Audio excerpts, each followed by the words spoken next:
Good morning, dear student. Yesterday we were discussing the chapter quality. This is a story of a shoemaker, and we have finished the story till here. And we will start the story from page number 74.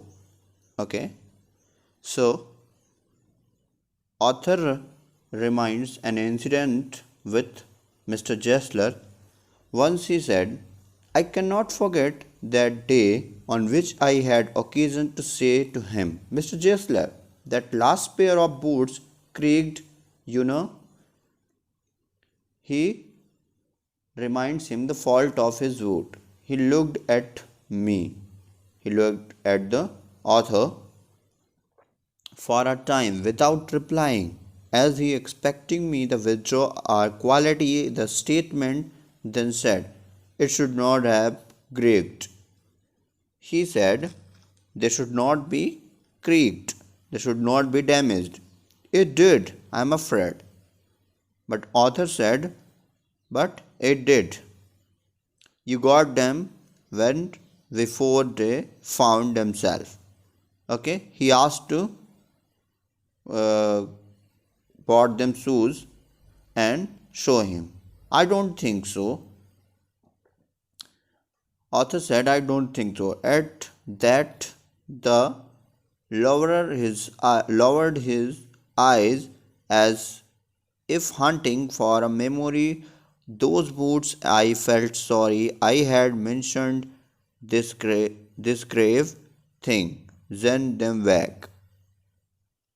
He said, I will look at them.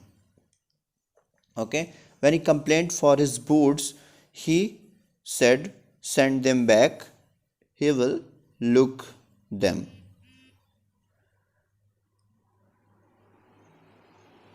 Some boots, he continued slowly, are bad from birth. If I can do nothing with them, I take them off your bill. Okay? Mr. Jasler said some boot can be damaged.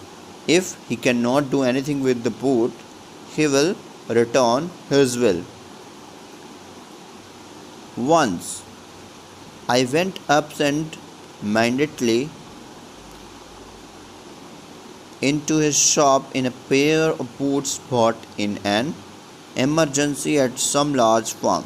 He took my order without showing me any leather, and I could feel his eyes penetrating the inferior covering of my foot.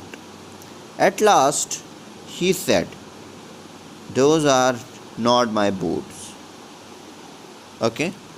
When he sent these boots to him, he checked them and said, these boots are not from his shops. The tone was not one of anger, nor of sorrow, not even of contempt, but there was in it something quiet that froze the blood. He put his hand down and pressed a finger on the place where the left boot was quite comfortable. Okay.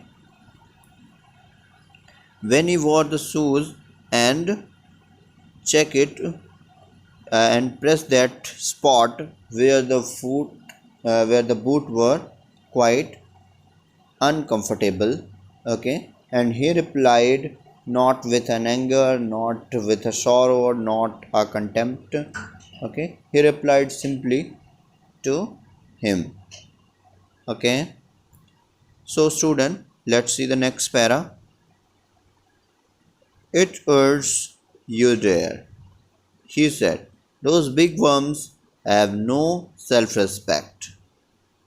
And then, as if something had given within him, he spoke long in and bitterly. It was the only time I ever heard him discuss the conditions and hardships of his trade. Okay. He complained regarding the big firms, they don't have quality, they only expensed for the advertisements and all. First time author was saying that he is complaining regarding any conditions and all. Okay, so further story we will study tomorrow. Thank you, have a good